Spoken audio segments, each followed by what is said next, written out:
parents, the average parent out there, just find out about how to do this right, how to do it well?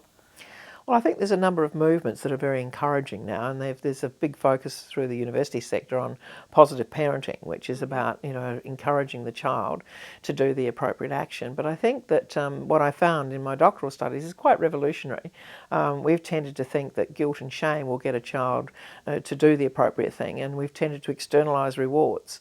And so this is really a relatively new field, and so it's beginning to be merging together, and that's one of the reasons that I've developed a series of little books for children on helping parents to help children to make wise moral choices. And I've used little characters that come from the land of light that help the child to actually identify, you know, the steps that they can take, and the parents can also use this as a discipline approach. Tell us how you came to reach this understanding about the importance of moral development.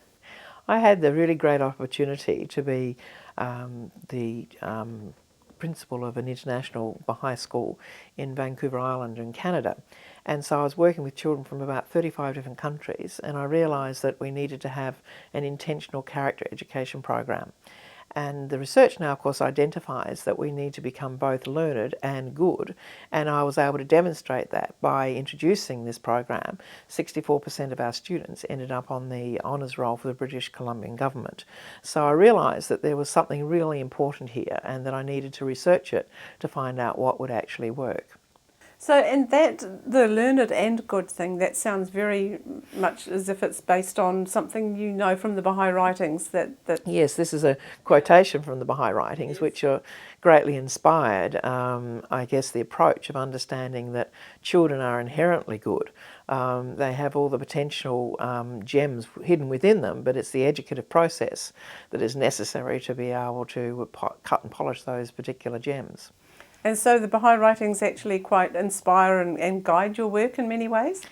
Well, in the Baha'i writings, it's one of the few revelations, I guess, where there's a tremendous amount of insight and understanding about the importance of early education of children, and that the mother is the first educator of the children, and that we should focus on the good points of a child rather than focusing on what they don't do. And it wasn't really until I was at Maxwell International Baha'i School in Canada that I really was forced to look very deeply and very closely at the Baha'i writings on education, and particularly rectitude and refinement of character, that I really started to say, what are really the concepts the faith is talking about? And what do we do in our outside world and the outside community that we have come with certain traditions and certain interpretations of how we view some of these concepts? And how true are they in relationship to the concepts of what the faith is talking about in this particular area?